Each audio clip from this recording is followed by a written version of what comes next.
नमस्कार मित्रों, RP sir classes में आपका स्वागत है। आइए आज देखते हैं यूपी ट्रिपल एससी जो पेड एग्जाम है उससे क्वेश्चन जो रिलेटेड है। पहला क्वेश्चन आपको स्क्रीन पे दिखाई दे रहा होगा। पहला क्वेश्चन है सबसे छोटी अभाज्य संख्या है।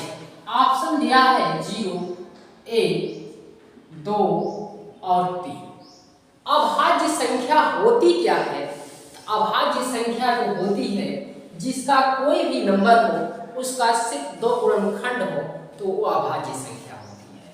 अगर 0 देखा जाए तो 0 का तो कोई गुणनखंड है ही नहीं, इसलिए पहला ऑप्शन हो नहीं सकता।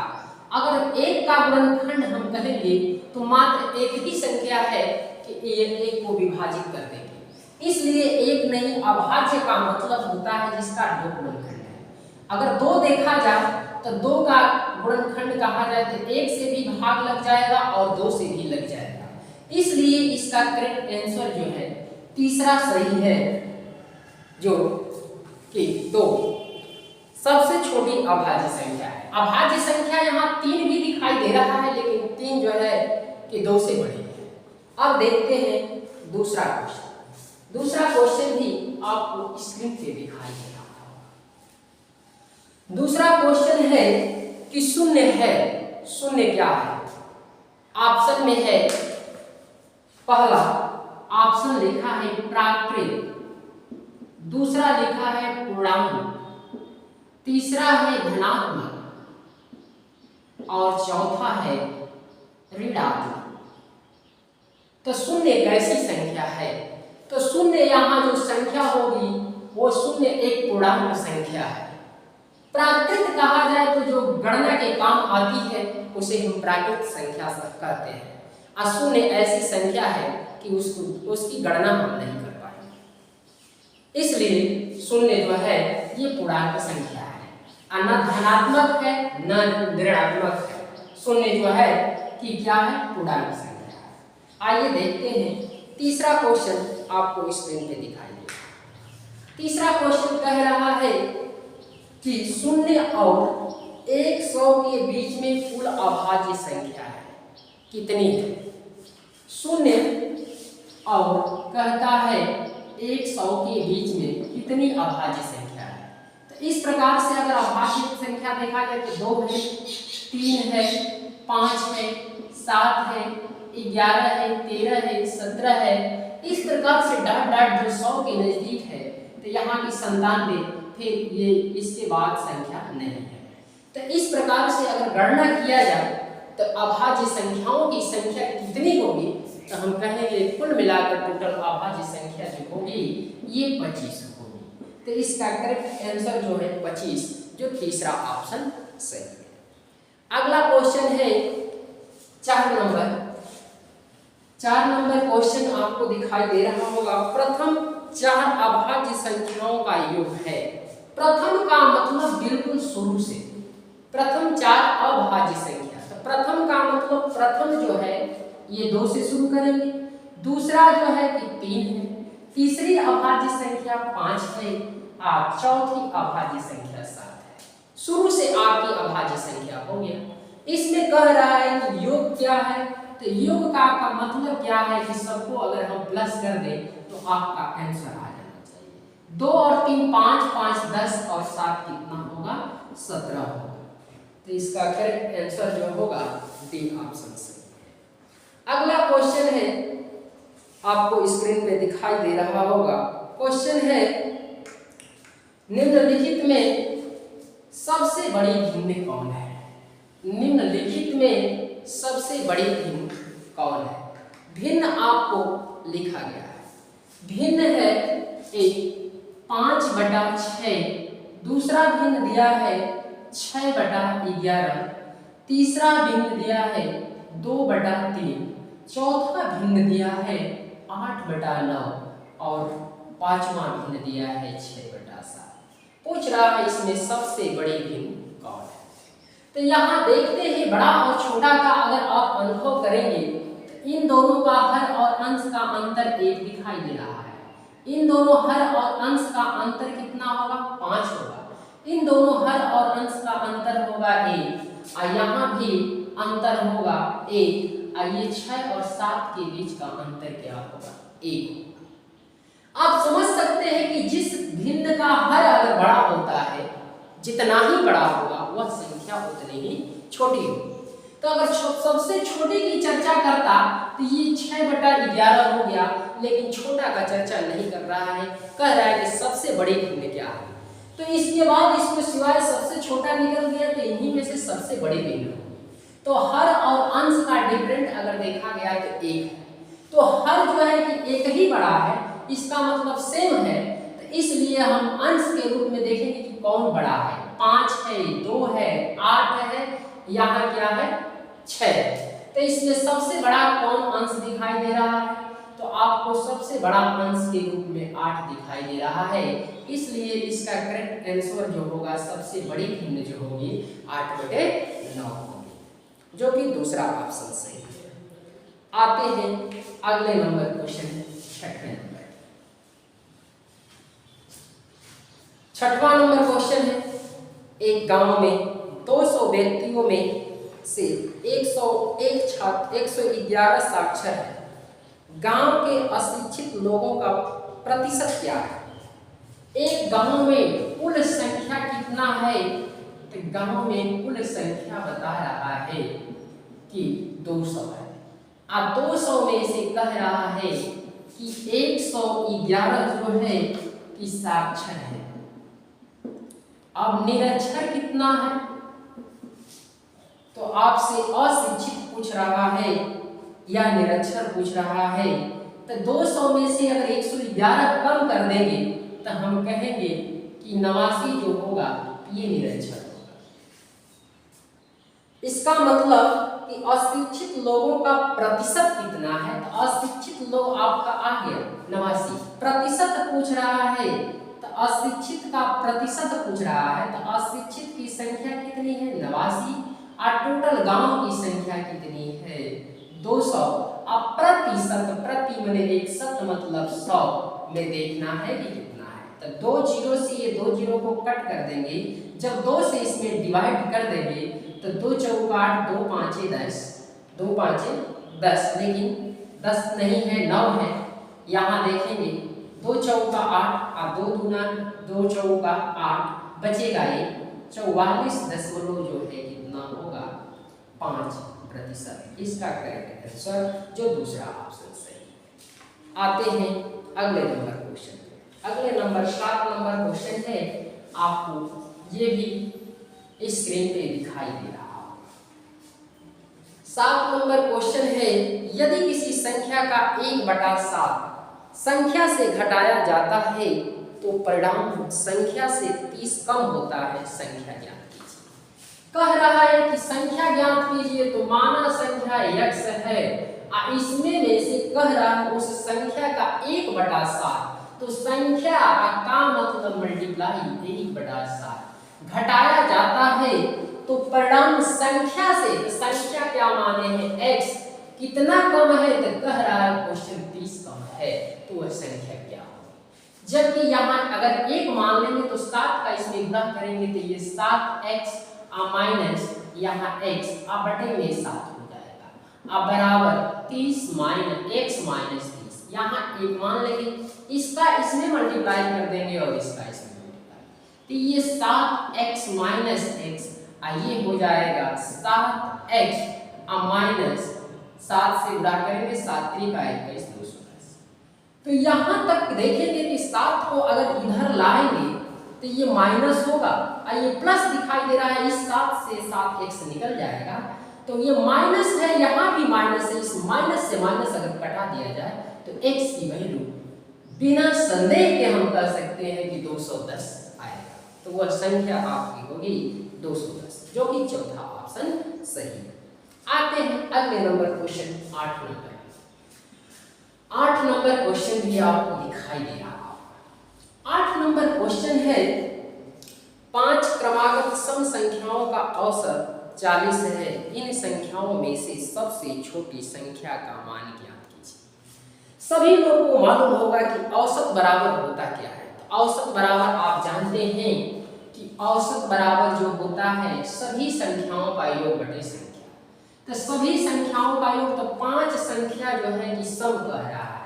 तो मान लिया पहला संख्या x, दूसरा संख्या x + 2, तीसरा x + 4, चौथा x + 6 और पांचवा x + 8। ये 1 2 3 4 5 संख्या हो गई। औसत कब होगा कि सबको अगर पांचों संख्या को हम ऐड करके अब 5 से अगर भाग दे दिया जाए तो ये औसत बन गया। औसत आपको दिया गया है कितना है, 40 है।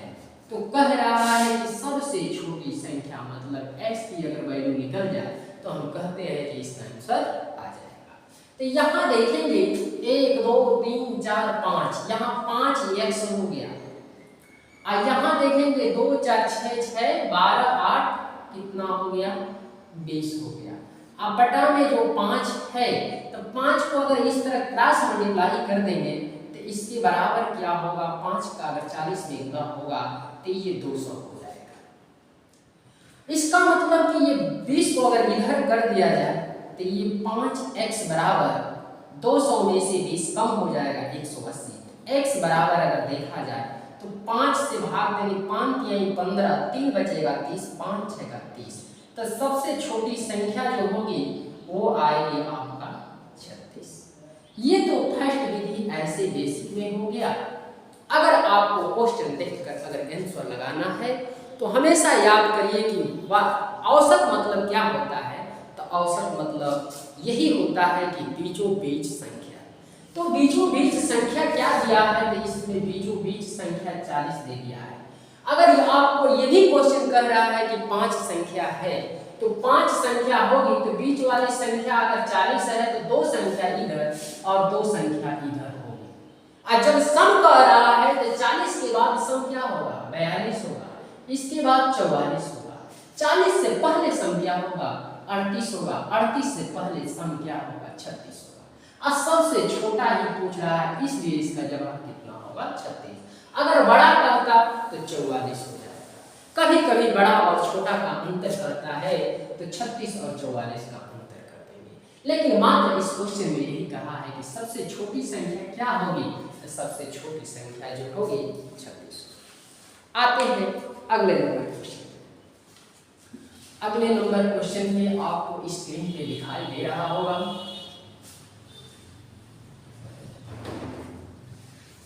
अगला नंबर क्वेश्चन है, यदि x के पावर 2 के पावर x मल्टीप्लाई 5 के पावर x के अंत में 5 होता है तो x का मान कितना होगा।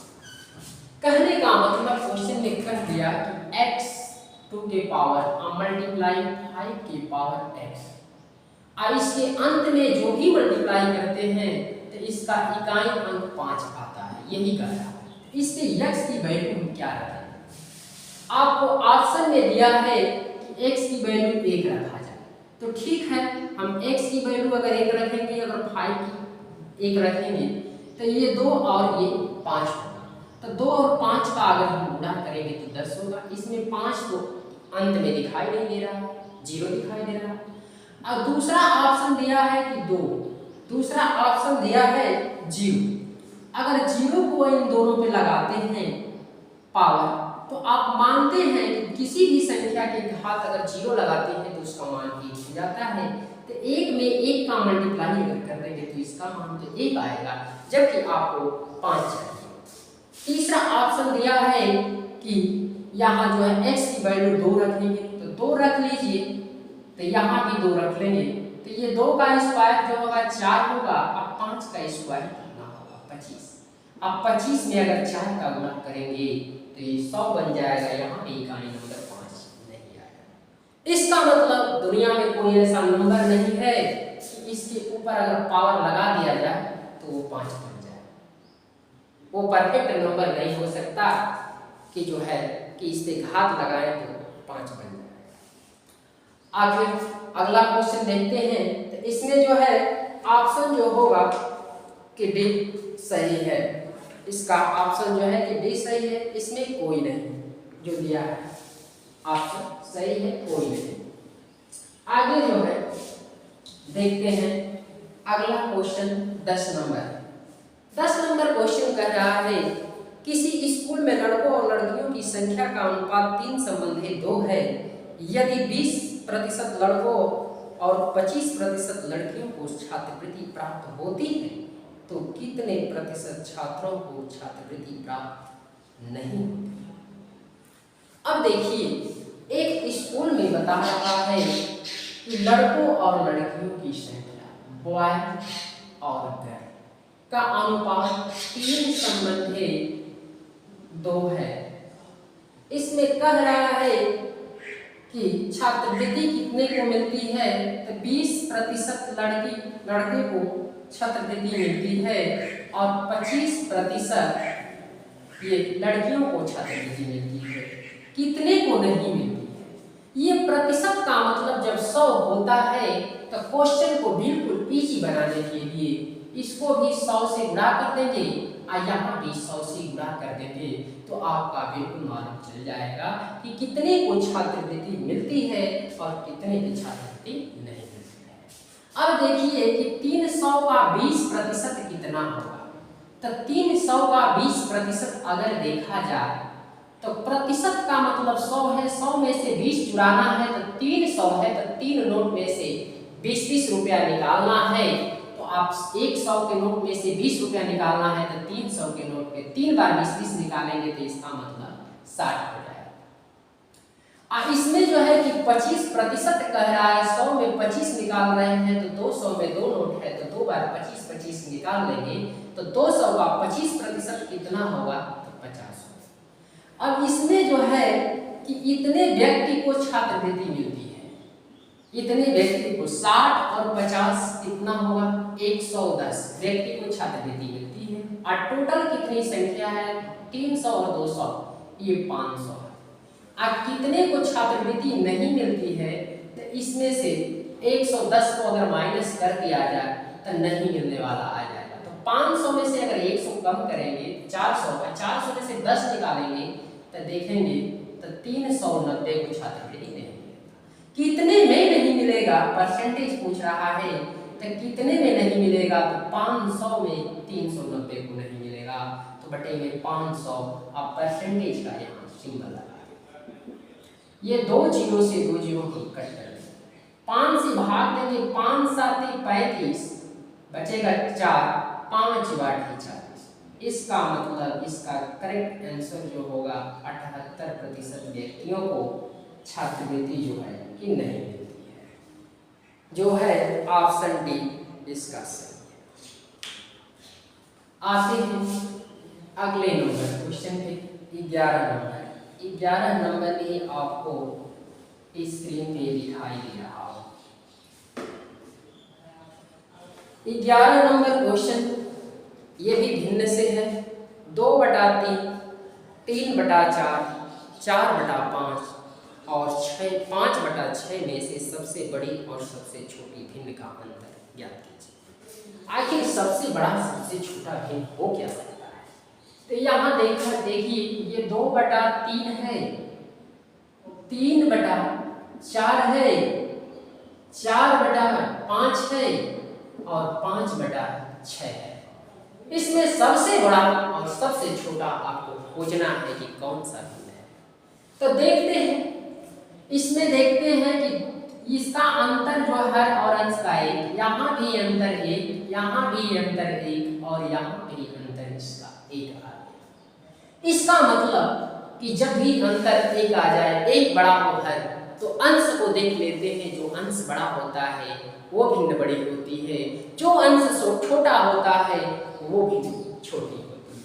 तो यहाँ छोटी भिन्न ये दिखाई दे रहा है और बड़ी भिन्न ये दिखाई दे रहा है, क्योंकि सबसे छोटा 2 दिखाई दे रहा है, सबसे बड़ा 5 दिखाई दे रहा है। तो इसका अंतर कह रहा है तो अंतर हम कर देंगे ये 5/6 में से 2/3 निकाल दिया जाए तो यही इसका अंतर होगा।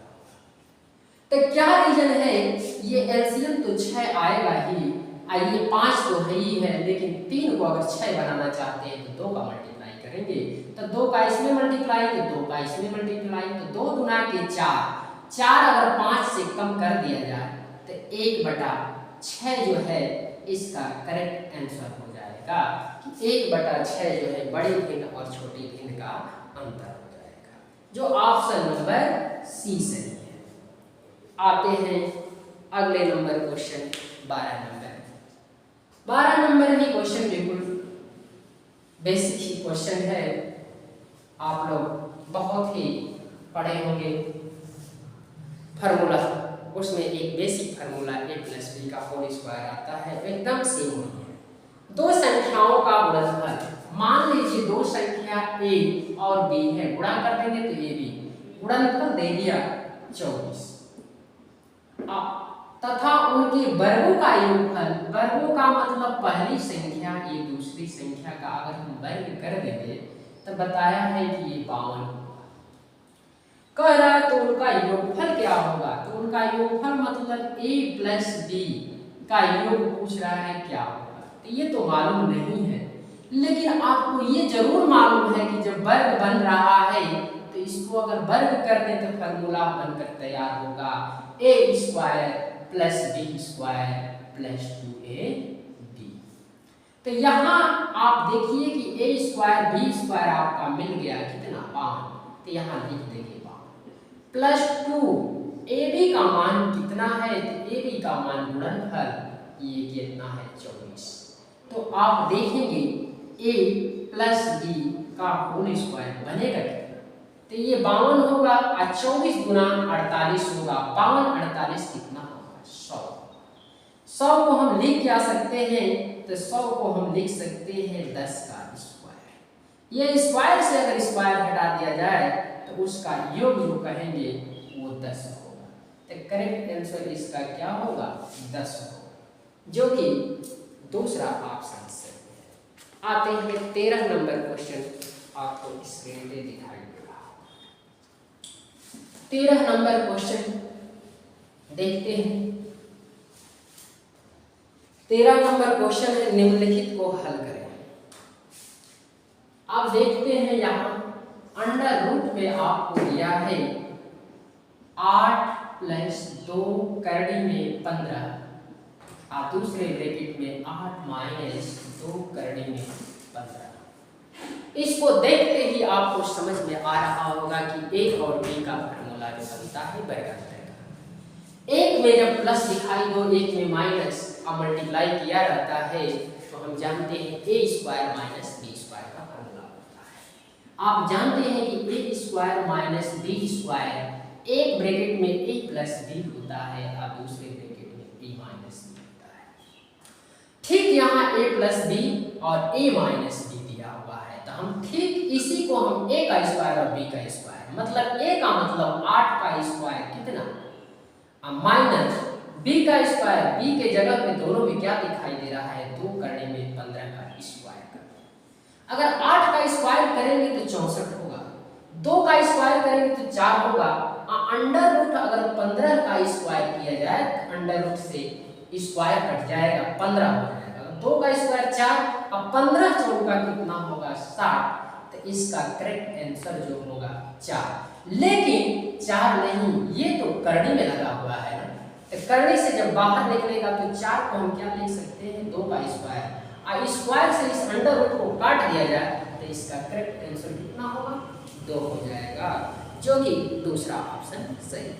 लास्ट नंबर क्वेश्चन जो है 14 आपको स्क्रीन पे दिखाई दे रहा होगा, ये नंबर सिस्टम से है, बहुत ही अच्छा क्वेश्चन है, आप हर जगह देखते होंगे इस प्रकार से क्वेश्चन दिया है। 2 अंकों वाली एक संख्या के अंकों का योग 10 है, जब अंक आपस में बदल दिए जाते हैं तो संख्या 36 कम हो जाती है, बदली हुई संख्या ज्ञात कीजिए। आइए देखते हैं कि इस क्वेश्चन का आंसर क्या होगा। 2 अंकों की संख्या हम मान लेंगे x y, ये क्या है ये है आपकी संख्या, लेकिन अगर अंक की चर्चा करेंगे तो एक अंक x होगा, एक अंक क्या होगा y होगा। ये कह रहा है अंकों का योग, सिर्फ हम x + y को अगर अंक मान के जोड़ देते हैं तो कह रहा है अंकों का योग कितना होगा 10 होगा। अब कह रहा है जब अंक आपस में बदल दिए जाते हैं। आप जानते हैं कि जब अंक आपस में बदल दिए जाते हैं अंकों का योग 10 है, तो आप ये भी कह सकते हैं कि अंकों का योग है तो 1 और 9 भी होगा। 1 और 9 को अगर जोड़ देंगे तो कितना होगा? 10 हो जाएगा। लेकिन जब अंकों को बदल देंगे तो ये क्या बन जाएगा? बदलने का मतलब कि ये क्या बदलेंगे? 9 को हम इधर ला देंगे, 1 को इधर ला देंगे, ये क्या बनेगा? 91 बन जाएगा। लेकिन यही संख्या कोई जरूरी नहीं है, तो समझाने के लिए हो गया। जब अंक अगर मूल संख्या देखा जाए 19 तो यहाँ इकाई से लगाएंगे तो 9 का स्थानीय मान 9 होगा और 1 का स्थानीय मान 10 होगा। अगर संख्या चर्चा करना है तो 10 + 9 जोड़ेंगे तो 19 होगा। अगर 91 को देखते हैं तो यहाँ 1 होगा और 9 का कितना होगा? 90 हो जाएगा स्थानीय मान। तो 90 + 1 जोड़ेंगे तब जाकर 91 होगा। तो अब संख्या का नाम ले लिया है, न कि अब इसका चर्चा करेंगे। तो संख्या को देखेंगे, संख्या का नाम यही लिया है कि जब अंक आपस में बदल दिए जाते हैं तो संख्या 36 कम हो जाती है। जब अंक आपस में बदल दिए जाते हैं तो y x हो जाएगा, लेकिन वो अंक बदल जाएगा तो संख्या क्या होगी?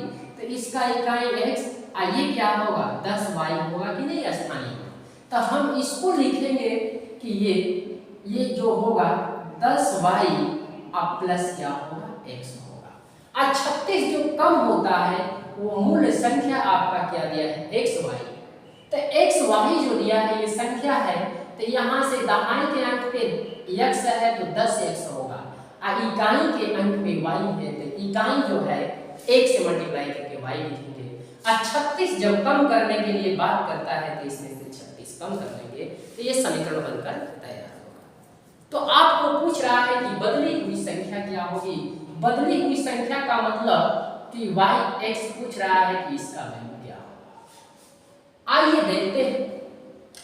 अब अगर y को x पक्ष में लाते हैं तो 10 में से y एक कम हो जाएगा तो 9y हो जाएगा। आइए अगर इधर आएगा x तो ये कितना हो जाएगा? तो हम कहेंगे कि माइनस ये 10 होगा तो 1 निकल जाएगा तो -9x होगा। अब बराबर -36। अब इस प्रकार से अगर 9 से भाग दे दिया जाए तो 9 से अगर भाग दे देंगे तो y -x अब बराबर क्या होगा? 36 माइनस आ जाएगा। अब हम करेंगे क्या?